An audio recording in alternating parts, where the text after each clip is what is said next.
Hello, everybody, and welcome to the Switch for Good podcast. I'm Alexandra Paul, and I'm here with my slightly tired co-host, Dotsie Bausch, due to a very strenuous weekend.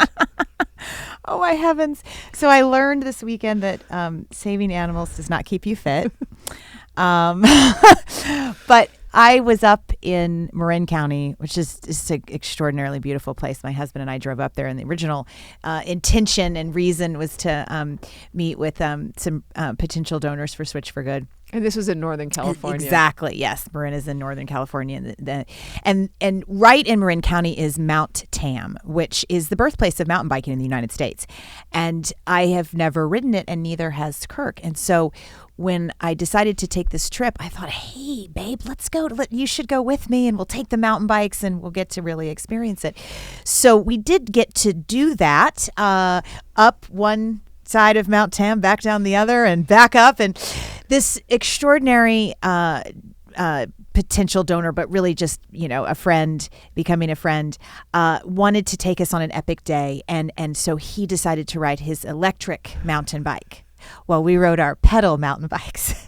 Because you are an Olympic athlete. 8 years ago. Okay. So but once an Olympic athlete, always an Olympic athlete, Dotsie, you have standards to maintain. So even though you're going up a 15% grade, you've got to keep up with the electric mountain bike for 6 hours. It was impossible. He was shitty chatty the whole way. Kirk was, kind of getting ahead of me, and quite a bit, really. And when I made it up to him, it was the thing between the wife and the husband. I looked at him and I said, if there is one time you don't show me up, it would be today. He's like, oh, sorry. Okay. Because he's like way fitter than I am right now. Like he rides all the time. He's like, sorry. Okay. I gotcha. So we are going up this, it was about 15% grade or more, between 15 and 20 for about 5 miles on the mountain bike. And it was, I was near tears by the end of that 5 miles. And of course, don't want to show any tears. And it was almost like back in race days where Kirk is like on the side of the road, but he's next to me on the mountain bike, literally talking me through a breathing routine, because I'm like, like totally hyperventilating. Like I've forgotten how to breathe. I've forgotten how to suffer. I literally thought that my legs were going to stop working and I was going to fall over like you do when you first start.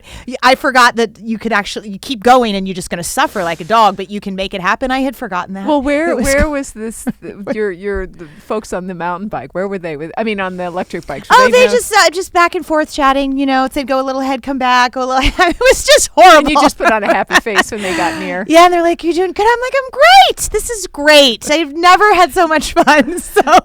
And you also told me that you didn't think it was going to be that long, but no. People always think that athletes just want to go forever. And you just had 2 bars or something between the two of you. One that we split. We did not have enough nutrition, which is what you definitely don't think about when you're on an electric bike versus somebody on a pedal bike. Is Kirk and I probably went through 5,000, a little bit under kilojoules in those 5 hours, and that's just not enough nutrition. So the bonk was happening, and then all the anger and frustration that comes along with the bonk, and it was just really ugly.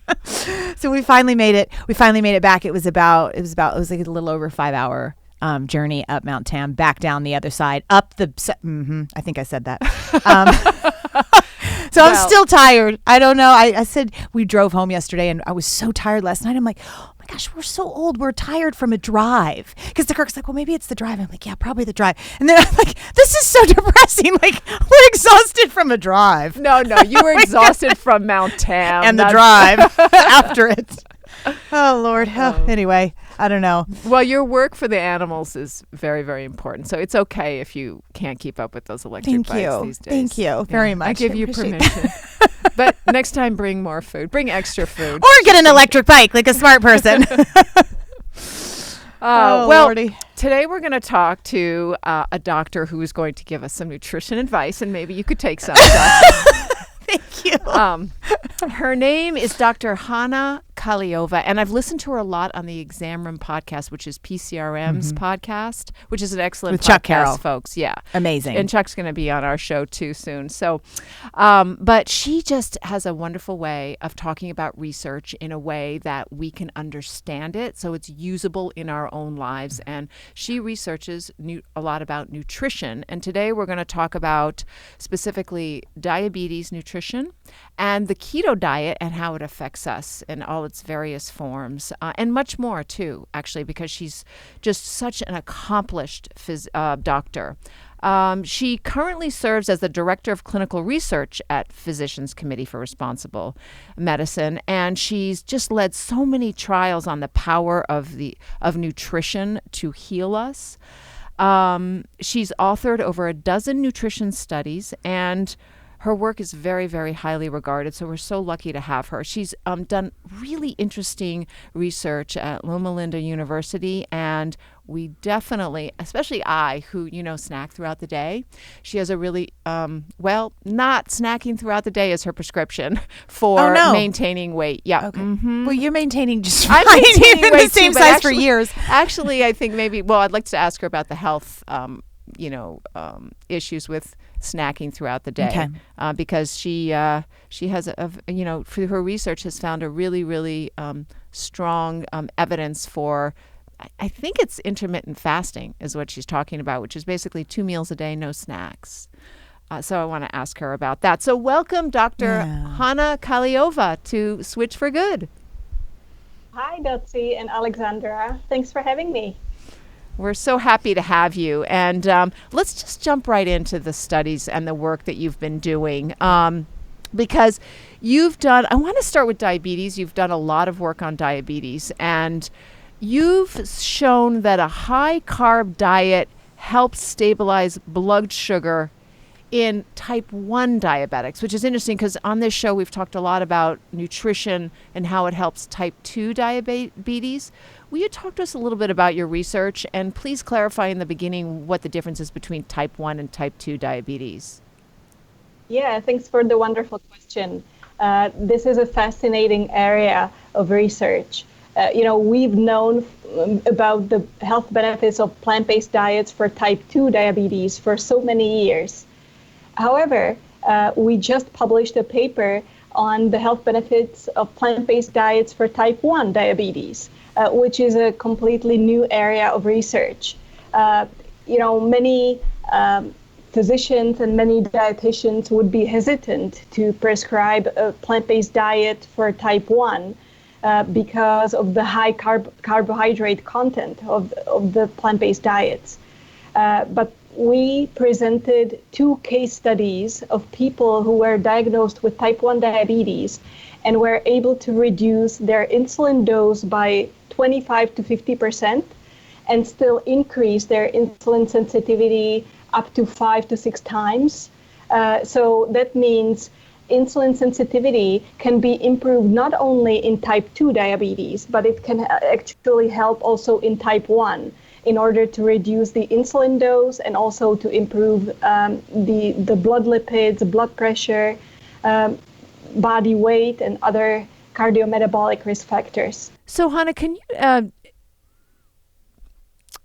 you explain what the difference is between type 1 diabetes and type 2 diabetes, and what insulin resistance means? Because I think most people don't quite understand that. We throw that term around, and I don't think they quite understand what that means in the body.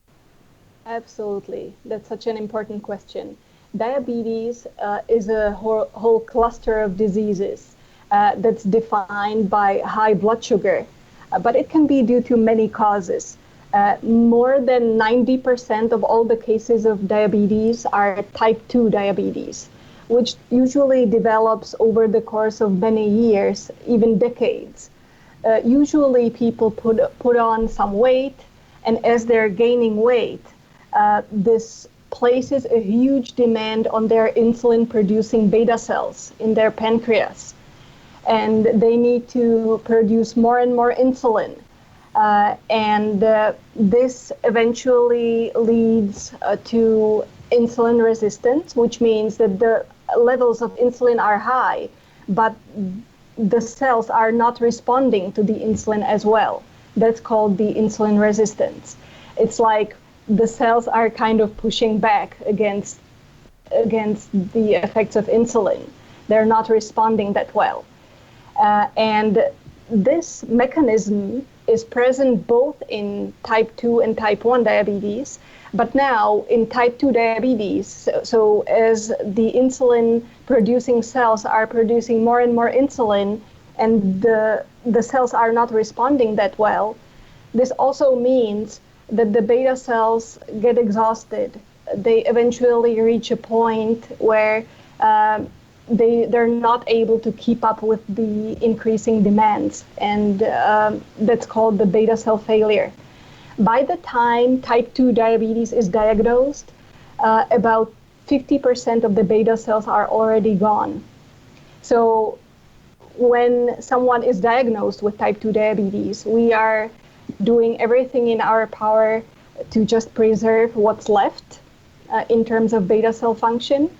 And the main thing we need to do is to address the underlying insulin resistance, because the cells are not responding to the insulin that's being secreted. And the underlying cause of insulin resistance is, and if we eat a lot of saturated fat from the animal products, then the cell membranes become more rigid. And this also affects the insulin signaling, and it's just not working that well. It's like a jammed door lock, where the insulin is coming, it's trying to bond to the insulin receptor, but the whole system is somehow not working because there's so much fat inside the cells, but also in the cell membranes, especially saturated fat. And in contrast to type 2 diabetes, type 1 diabetes, which affects only about 3 to 5% of people with diabetes, it's an autoimmune disease where the immune cells start attacking the insulin-producing beta cells and start destroying them because they confuse them with other components in our diet that may be harmful. We know that, for example, introducing dairy too early in life increases the risk of type 1 diabetes. If children are breastfed, their risk of type 1 diabetes is a lot lower compared with children who have been fed a formula that's dairy-based. So it seems like dairy may play a role in somehow confusing our immune system in recognizing what's a part of our body and what's a protein that's not belonging there. And so type 1 diabetes is an autoimmune disease where the beta cells are being destroyed. So the primary cause of the disease is not having enough insulin because the beta cells are being destroyed. However, there's also a component of insulin resistance because especially when people start injecting their insulin, they become kind of immune to the effects of the insulin that they're injecting. So increasing the insulin sensitivity is important even in type 1 diabetes. So it's both in type 1 and type 2. We see these two mechanisms both in type 1 and type 2. So insulin resistance and also beta cell failure. Insulin resistance is more prominent in type 2 and beta cell failure is more prominent in type 1, but it's actually both mechanisms that are present in both of them. Can we talk for a minute about animal foods in general as it relates to the human body not recognizing that some of them or all of them? You can clear that up. I know in dairy, there's a couple of molecules that are very aggravating to the human body, and they're just sugar molecules, NEU5GC, right? And the human body makes NEU5AC, but not in U5GC, D-galactose. It's just sugar molecules, which seem benign enough, but have been found to potentially be an antagonist in the human body because the human body doesn't recognize that it mounts a defense system, which is always in the form of inflammation. And so how does one know if they're eating a food that their body would or should recognize based on our genetics, or eating a food that their body might not recognize and might create inflammation? Right, that's a fascinating question. Especially people who have an autoimmune disease, they might explore potential allergens in their diet because they might be reacting to some of these components. And if people go vegan, if they just exclude all the dairy and all the meat and eggs from their diet, usually their autoimmune diseases, improve significantly. Sometimes they need to go a little bit further, and they need to exclude also other potential allergens from the diet, even from the plant kingdom, like nuts, for example, or citrus fruit. So let me stop you, because I don't know the difference between a molecule that is in a food that your body might not recognize as it relates to or in comparison to an allergy. So they're different though, right? But they're very similar. Basically, an autoimmune disease is a reaction of the immune system that's kind of similar to an allergy, where it's an exaggerated response to a certain molecule. So when we remove all these potential triggers from the diet, we can actually be symptom-free. Sometimes, even ectopic allergies, sometimes people who react to pollen, for example, in the air, who have seasonal allergies. Once we remove dairy and meat and eggs from their diet, they might be completely symptom-free because they relieve the immune system from its obligation to be fighting all these triggers from the diet, and they're like an overactive immune system, and that's why it's the pollen gets them going too, because it's just an overactivity. Correct. Ah. I have an aside here that's not at all very scientific, but I'm watching this TV show, so it's called Cardinal. So spoiler alert, everybody, if you're watching Cardinal, don't listen to what I'm about to say, but the killer has eczema, and she kills because she's upset about her eczema. I think that's motivation. Anyway, I'm watching, I'm going, all you have to do is get rid of dairy and you'd be fine. You would stop killing people. And you wouldn't have eczema. Holy smokes. Okay, so that's my Wow. aside. So that reminds me of the study in prison where they removed all the meat from the prisoners' diet, and they found out, that violence went down in these prisoners. We know that plant-based diets improve our mood, our ability to cope with depression, but it's interesting that meat actually plays a role in violence as well. Mm-hmm. We had a nutritionist on that, back to diabetes for a minute or more. We had a nutritionist on that said type 2 diabetes is basically a disease of overconsumption. Would you agree with that? Yeah. The concept is that overnutrition, eating too much food, basically saturates our mitochondria, and it creates a lot of reactive oxygen species, so it exaggerates oxidative stress. And once our mitochondria are overwhelmed, they're not able to produce that much energy. And it has been shown that type 1 diabetics have a lower count of mitochondria, and they're also dysfunctional. They're not working that well as in healthy people. So it's a nutrition overload that we can avoid. Basically, when you just change your composition of the diet, when you switch over to a plant-based diet, all of a sudden you're consuming so many foods that are low in energy density. And that way you're kind of mimicking the fasting.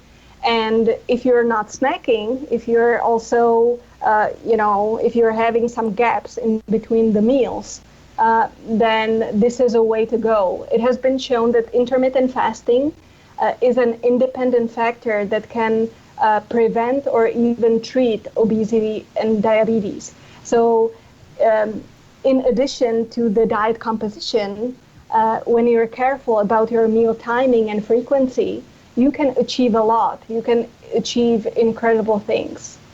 You don't have to settle with only making your diabetes a little bit better. You can actually reverse diabetes. Mm-hmm. So you're saying it's not only what you eat and how much you eat, but when you eat. So I would like to touch on intermittent fasting. I think a lot of people are interested in that. So explain to us, you've studied intermittent fasting. Explain to us your philosophy on that and its effects on human health. Yeah, let me tell you about the two studies that I did. One was in Loma Linda University, analyzing the data from more than 50,000 people who were followed for more than 7 years. And we were looking at how their body mass index was changing over the course of 7 years. And we were looking at how often these people were eating, what was the largest meal of the day, if it was breakfast or lunch or dinner, how long the night fast was, if they were snacking, and we were looking at the effect on their body weight. And what we found out was really fascinating. We found out that there was a linear relationship between the number of meals and the gaining weight. So eating more than 3 meals a day, which means snacking, was exactly correlated with gaining weight. But people who were eating only 2 meals a day were actually protected against weight gain compared with people who were eating 3 or more meals a day. And now they were eating about the same amount of calories, which is fascinating. And yet they were protected against weight gain. So there's something that happens in our body that protects us against weight gain. There's a switch on and off of our metabolism that happens. Our body is able to also use the ketone bodies once it starts fasting for longer than 12 hours, let's say. And this seems to be protective to a certain degree.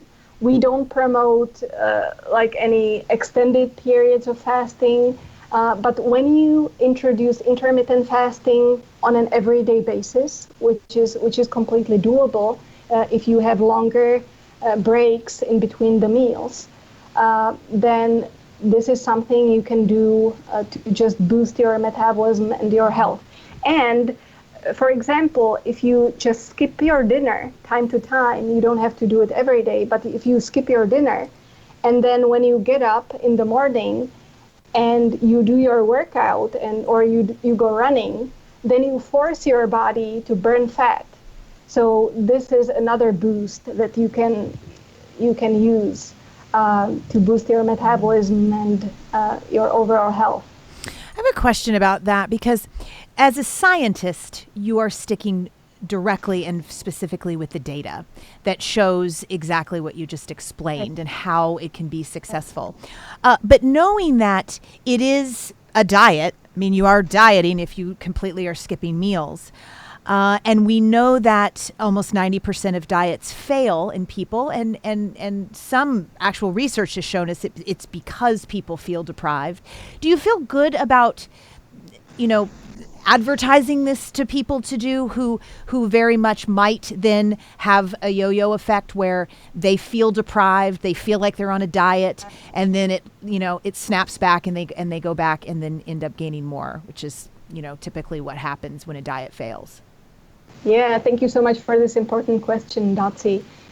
That's why we did a study in patients with type 2 diabetes, and we compared the 6 meals a day, which is a usual model, with only 2 meals a day, breakfast and lunch. And at the beginning of the study, the patients were so scared. They were like, I know I can do the 6 meals a day, but I'll be starving, eating 2 meals a day. I don't know what I'm going to do.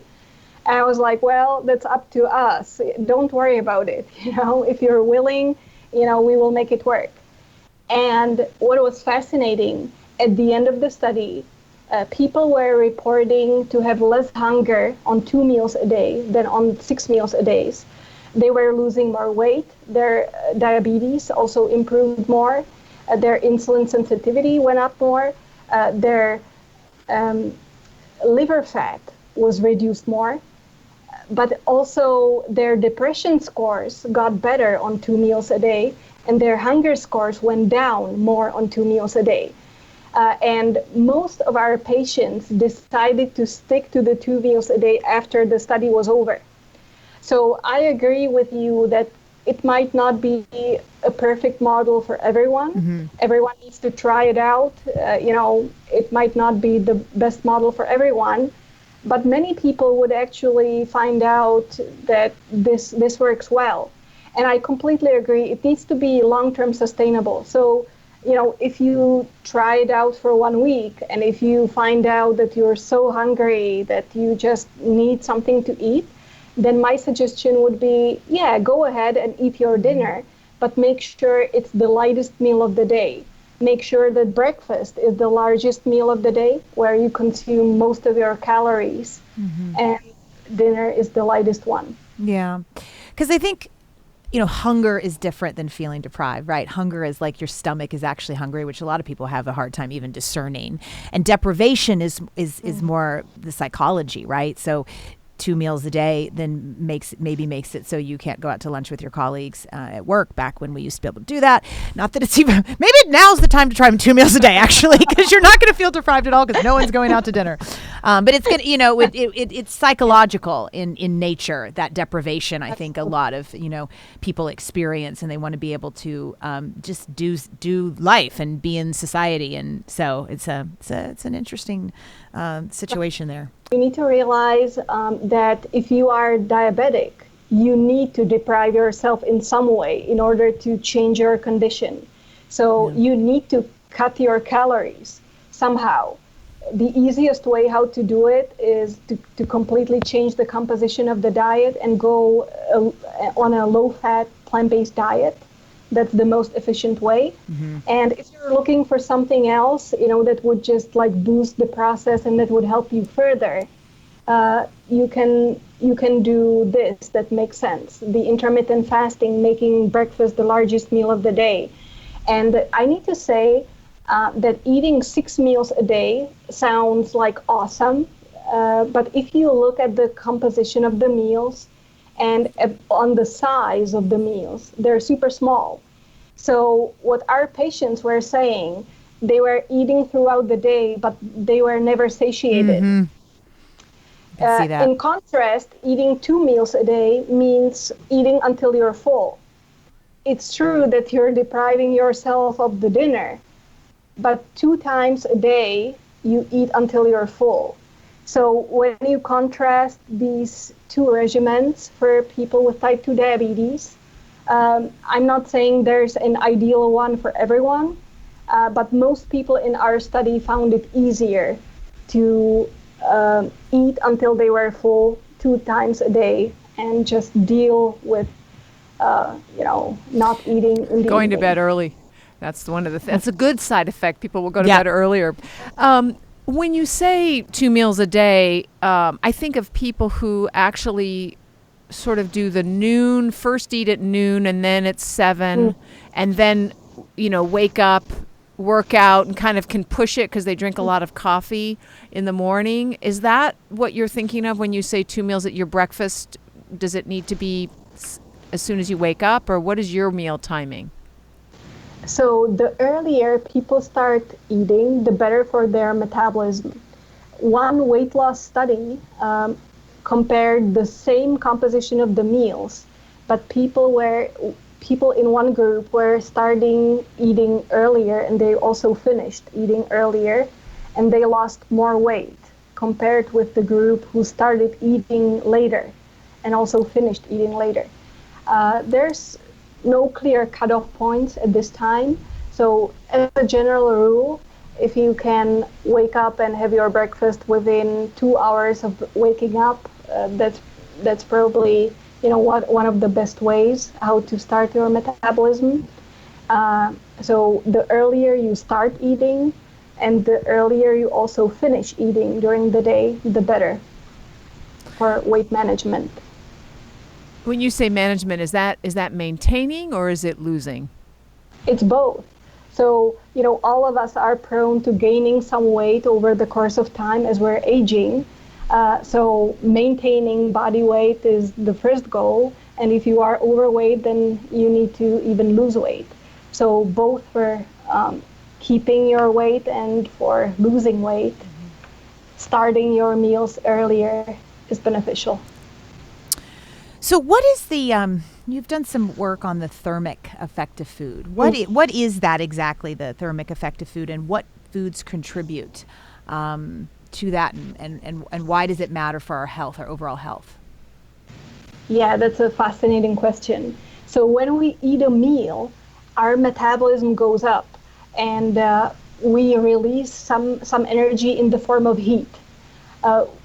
For example, in the winter, when you're feeling cold and when you eat a meal, you warm up. And that happens each time you eat a meal. Your metabolism goes up, you release some energy in the form of heat. And now some foods lead to an increased energy expenditure compared to other foods. For example, one study compared two sandwiches, one with white bread and another one with whole grain bread. And after the whole grain bread, people were releasing more energy in the form of heat. So that means unprocessed plant foods lead to more thermic effect of food, which is the increase in energy expenditure after a meal in the form of heat. And that leads to a question, what if you change your diet completely? What if it's not only one sandwich? What if you eat a whole food plant-based diet? And that's a study that Dr. Barnard conducted in 2006. And he found out that people, when they change their diet, on a plant-based diet, they burn 16% more after a meal compared with on a regular diet, which may seem small, 16%, but it happens after each meal. So over the course of years and decades, this is a significant contributor to our overall energy expenditure. The thermic effect of food makes up about 10% of our overall energy expenditure during the day. So if we can increase this by 16%, that's huge. That plays a major role. And it's always, just to clarify, the control group is always eating the same amount of calories. Correct. Are they also eating the same amount of fiber, fat, etc., or no? It's just comparing calories. Just calories. Mm-hmm. Just calories. Yeah, they're keeping the same diet composition as when they started the study, and they are not changing their exercise habits in either group, which is important. We're just looking at the diet change. Mm-hmm. I would imagine the same is true with exercise. So if you combine eating a whole food plant-based diet with exercise, you would have maybe a 32% thermic effect or something, or maybe 16% after each meal and 16% after each hard workout. I know when I was training really hard, I my engine ran so hot, and I would wake up in the middle of the night, in night sweats, and it would last for a day or two. And I could tell that was the thermic effect from the hard workout. So that must be one of the reasons when you combined eating healthy with a generous amount of exercise, that the weight easily stays off. Yeah, absolutely. And another mechanism or another way how to improve your metabolism would be taking cold showers. When you're taking a cold shower, you will feel warm afterwards, because your blood vessels will constrict first when you're taking the shower, but then they will open and you will feel so warm. And that's another way how to activate your brown fat. A brown fat is not only present in newborns, where it helps with thermogenesis and with keeping them warm, but it's actually also found in adults, around our neck, around our spine. We have small areas of brown fat where the energy is not stored in white fat cells, as in around our waistline, but it's actually released in the form of heat. So wouldn't that be wonderful if we could just eat anything we wanted and just release the extra energy in the form of heat, right? And that's exactly how we can activate our brown fat, by exercise, taking cold showers, or taking some cold baths. Ice baths help also athletes, right? Mm-hmm. You know that better than anyone else. So it has so many effects, and a plant-based diet is the third one that really helps boost our metabolism and activate our brown fat. Is brown fat synonymous with just excess fat, or I've never heard of brown fat? And if it's not, then it's probably not PC, and we're gonna have to change it to some other. It's like white fat is bad because it's white, like white food's bad, and brown food is generally good. Brown is better, everybody. I'm sorry. As a white person, I have to say that. Tell us about brown fat. It looks completely different under the microscope. So white fat is just full of fat. It's our way how to store the extra energy in the form of fat. But brown fat has some fat inside, but it has a lot of mitochondria. So it's more pink under the microscope than white. And it actually contains an enzyme that's called the uncoupling protein, which enables, instead of storing the extra energy in the form of fat, it just releases it in the form of heat. So it's an excellent way how to get rid of the extra energy. We only have very small amounts of this brown fat, but the good news is that through the right lifestyle choices, we can also train our white fat cells to become beige, something in between white and brown. And one of the components in plant-based foods that helps in this switch is L-arginine. L-arginine is an amino acid that's found in soy, in beans, in nuts and seeds. So it's in many plant foods, but that's one of the reasons why plant-based diets help in weight management, because it helps activate our brown fat. What percentage of, for example, Dotsie, who's in shape, even though you're not as in shape as you you're still an Olympian. She's very in shape, and she doesn't have a lot of body fat overall. What percentage of brown fat would she be having? It's a very small amount. We only have a couple of ounces in our whole body, but it's so efficient. If we train it well, it can burn up to 500 calories per day. So it's definitely something we should endeavor to activate. Because it revs our metabolism. Is that what I'm understanding? So it's a very small amount of brown fat that we have. We only have a few ounces, 1 or 2, somewhere between 1 and 2 ounces, for the whole body. So you might say, well, that's negligible. I have so much around my belly, the 2 ounces of brown fat won't count at all. But it's so efficient. Once you train it well, once you eat well and exercise and take cold showers, this small amount of brown fat can burn up to 500 kilocalories per day. So that's a whole dinner, that you could potentially burn. Here's your dinner, Alexandra. You can I'm going to often take a cold shower just because I'm too impatient to wait for the shower to get hot. And now I'm going to take more of them. Woo! Yay. Good for you.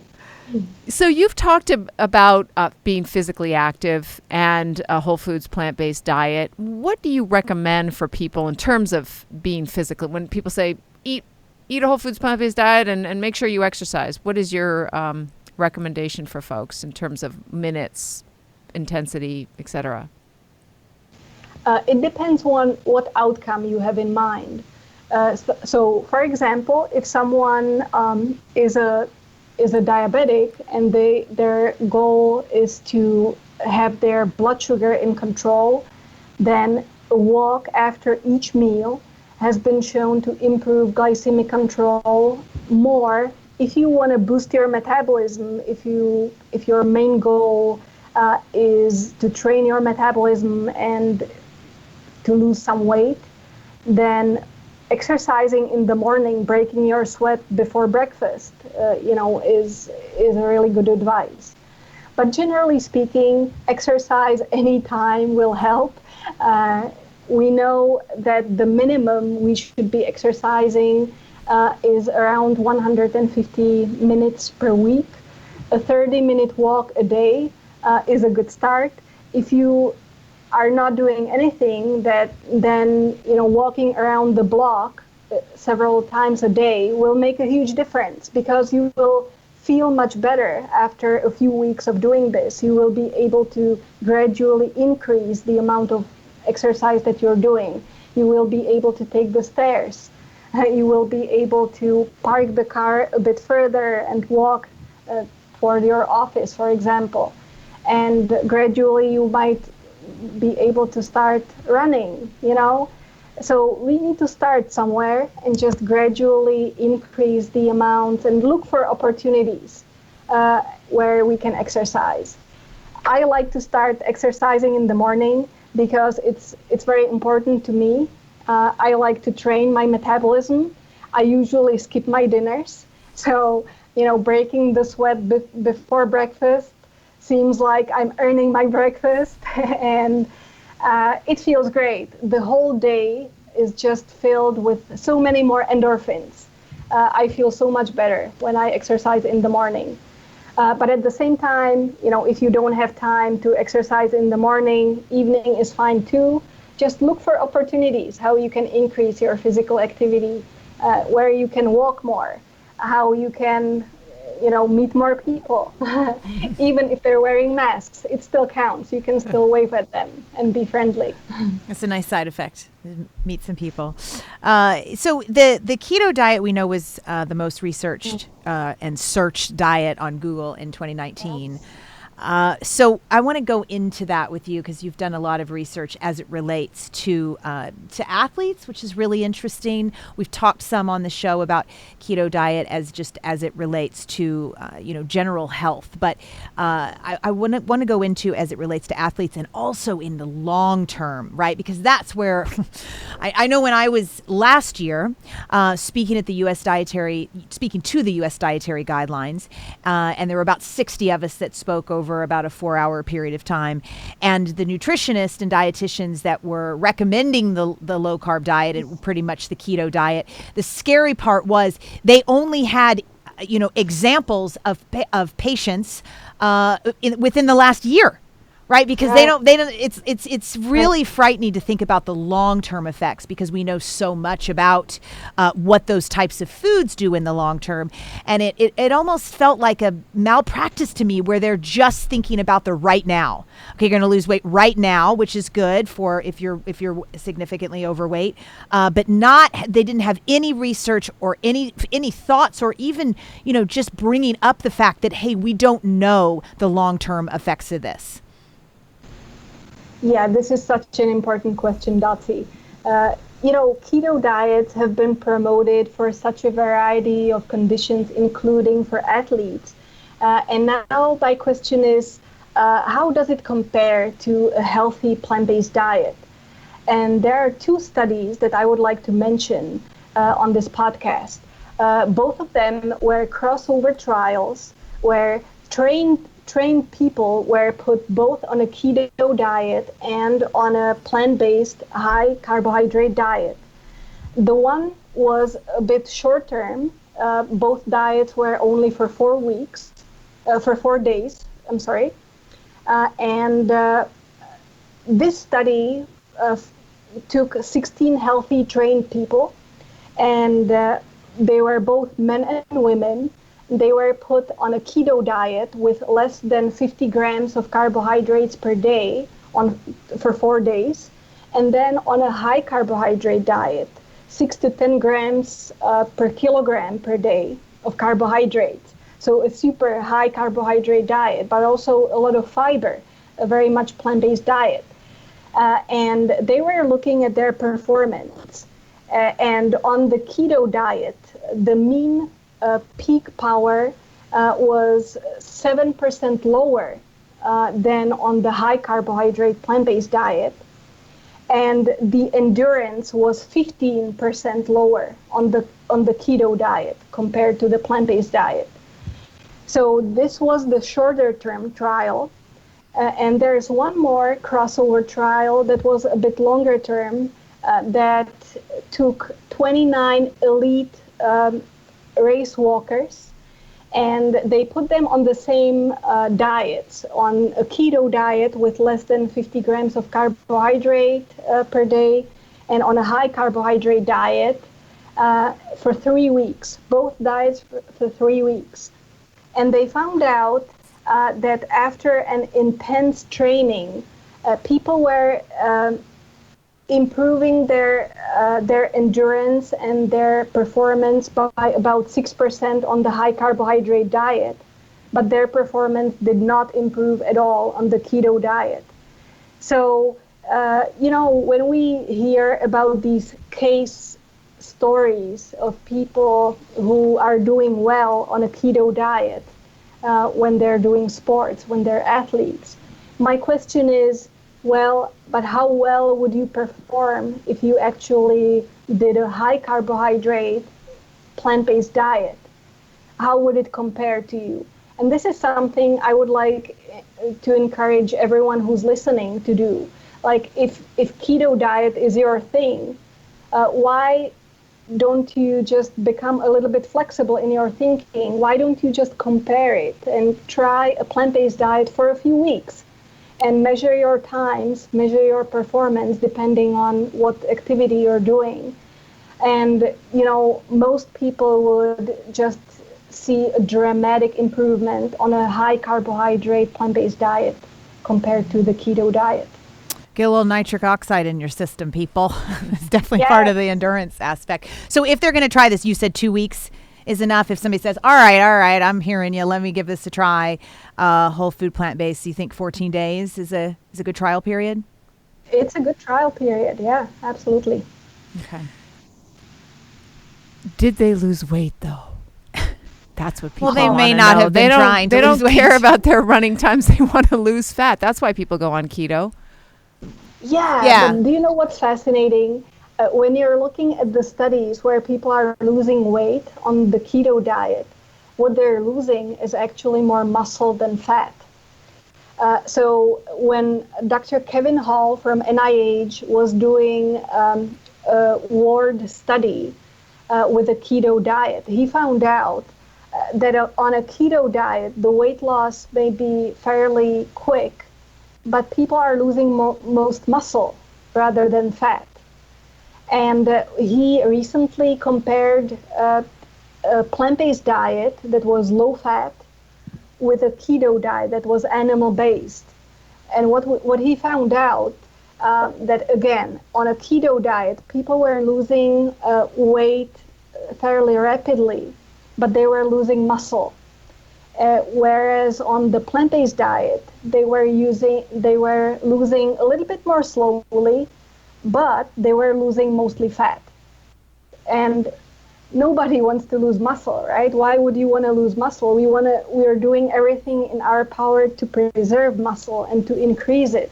That's why we exercise. That's why we want to be fit as we are aging. So, you know, numbers on the scale are not the most important marker of our overall health. We need to keep in mind that it's the muscle that we're losing on keto diets primarily. So let's talk about long term, because that was Yeah. the second part of this, as it relates to any aspect of the keto diet. Yeah, absolutely. When researchers pulled together a meta-analysis of 4 large cohort studies, and this meta-analysis was published in 2013 in PLOS One, in the medical journal PLOS One. They analyzed data from more than 200,000 people, and they found out that the all-cause mortality, the causes of death from all causes, were 31% higher on low-carb diets compared to people who were consuming high carbohydrate diets. And now, why did these people die? So a low-carb diet seems to be a good recipe how to die sooner. Now, why did these people die? So first of all, they had a higher cardiovascular mortality by 14%, and they also had a 28% higher cancer mortality. So if you want to die sooner and also more painfully, by all means, go on a low-carb diet. And many people think that low-carb diets are good to prevent diabetes. So many people who are overweight are not even trying to lose weight, they're just trying to avoid diabetes. Well, for those of you who are listening, a health professional follow-up study that analyzed data from more than 40,000 men over the course of 20 years found out that a low-carb diet actually increases the risk of development of diabetes by 37%. So it's not true that a low-carb diet would help you prevent diabetes. It's the opposite. Now, if you are diabetic, can a low-carb diet help you improve your blood sugar? In a short term, then they're not able to function well, and our blood sugar will be high because the insulin cannot push all the glucose inside the cells. Because there's so much fat in the cells, they're disrupting the metabolism, they're causing the insulin resistance. But if we're able to get rid of all the extra fat, if we keep our fat content in the diet low, if we switch over to a plant-based diet and don't overdo it with the oils that we're consuming and with the nuts, all of a sudden the fat inside the cells will dissipate, and it will boost our metabolism. We will be able to burn all the carbohydrate that we need. We will improve our metabolism and our ability to burn carbohydrate again. Just to clarify, the keto diet is not only low carb, it's very high fat. And the paleo diet is low carb and higher protein. So where's your evidence that it's not the high fat that's killing people and not the low carb, or the high protein that's killing people? Yeah. Right, it's both. It's both high fat, but also high animal protein. One meta-analysis that was just published last week at BMJ, at the medical journal, just showed that all-cause mortality is a lot higher when people consume animal protein, and it's lower when people consume plant-based protein. So it's also about our choice of protein. But the high fat content may clog our arteries and clog our cells, from inside out. So these are two independent mechanisms. And you can avoid both, just consume a plant-based diet. Don't avoid carbohydrates. eat your beans, eat your whole grains, your vegetables and fruits, and you will find out that you can eat any amount of carbohydrate. You don't need to count calories, you don't need to count carbohydrates, and you will be just doing fine. You will be enjoying the best health that you have ever enjoyed. As long as it's an unprocessed carbohydrate, Right. a whole food. Right. With the donut here and there. This is a good segue into mood and how Is that the how it donut relates part? to food. But, The donut part, right? Yeah, it makes me feel good in the moment. But that's not long-term good mood food, I would say, for sure, not necessarily. Because you've done some work on that. So what is the correlation? I know that I feel happier when I have, I guess what I would say, like medium to low fat in my diet, which is why no one would ever suggest no fat, right? Because we know that we need the DHA and EPA and omega-3s for our brains. So what is the correlation between what we put in our mouth and our mood? Yeah, that's a fascinating topic too. We were looking at our patients with type 2 diabetes, and when they switched over to a plant-based diet, their mood improved, their Beck score of depression decreased compared to an isocaloric diet that was ADA recommended diet, just a usual standard diabetic diet. What's the standard diabetic diet? I don't even know. Which just emphasizes the consumption of white meat over red meat. So eat your fish and eat skinless chicken. Be careful about the amount of fat, and eat cooked meat instead of fried meat, for example. Eat a lot of vegetables, but also include some low-fat dairy. So the difference between the two, both of them have about the same amount of calories, but one of them seems to be more liberal and includes meat, especially fish and chicken and low-fat dairy. So people like the aspect of being less restricted, but actually they end up, not feeling that well. Their Beck score of depression didn't change much, where people on a plant-based diet reduced their depression scores, even though they were not clinically depressed in the beginning of the study. There was not a whole room for improvement. But anyway, in spite of this, we saw a significant improvement in their mood after switching over to a plant-based diet. One aspect that might play a role is tryptophan. Tryptophan is an amino acid that competes at the blood-brain barrier to enter our brain. And it's the precursor of serotonin. Serotonin is the hormone, that makes us feel well.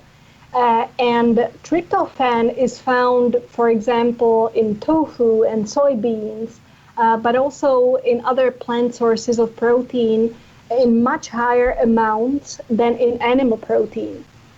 And even turkey? I always learned that turkey had a lot of tryptophan. Yeah, that's why everyone felt tired after Thanksgiving.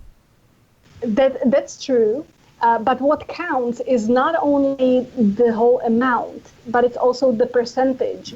So percentage-wise, you also need to consider how much tryptophan there is in comparison to other amino acids, because they're all competing at the blood-brain barrier to enter the brain.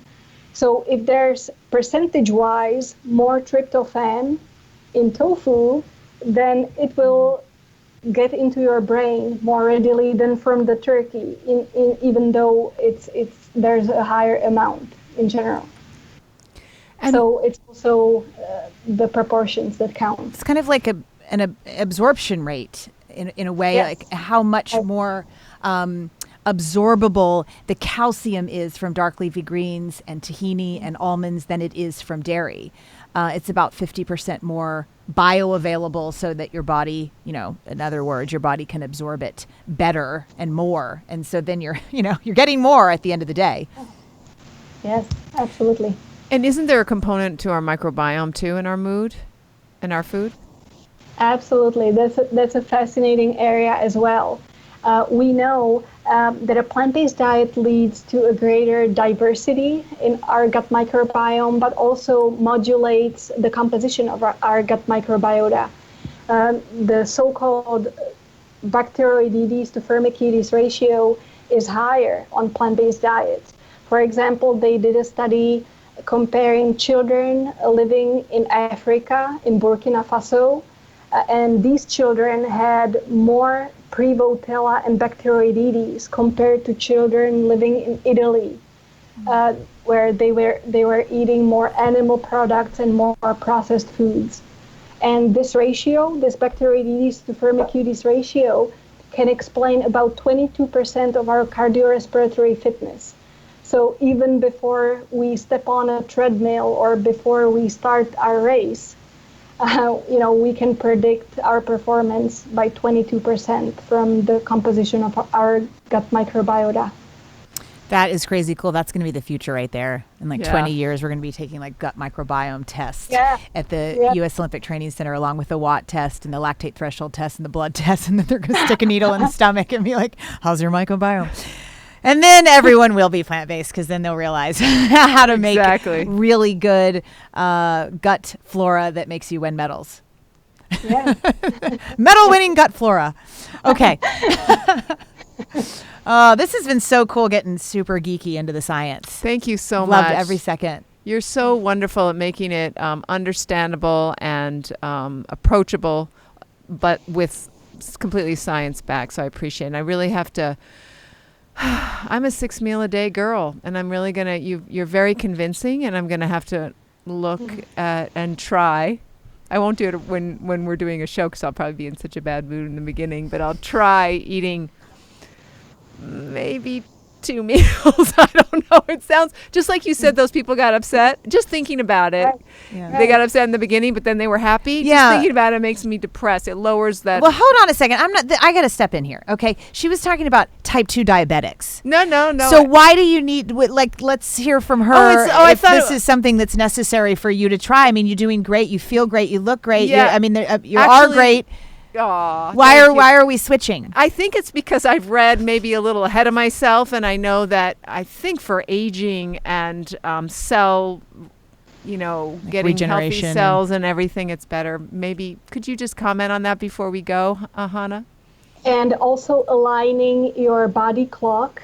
It really helps reducing the number of meals. If you can get to three main meals would be, a huge improvement. If you're eating 6, it's not so much. Just drink water in between the meals.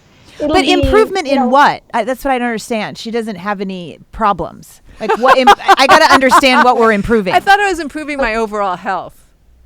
Still, you need to align the body clock. So there's a master clock in your brain, which is aligned by the darkness and light cycle. But you're also aligning the peripheral clocks that are in each cell of our body with the central clock. And this is done by nutrition. And it's done by these bouts of fasting and eating. And it's also done through nutrition composition. So you have extra points for being plant-based, then that makes a huge difference in aligning your body clock already. But if you can also introduce some periods of fasting, that will further help in synchronizing the body clock. And then what is the upside to syncing your body clock? The upside is it slows down our aging, and this desynchronization, if these clocks are desynchronized, that's the underlying condition of all the chronic diseases, of diabetes, cardiovascular disease, cancer, all the chronic diseases.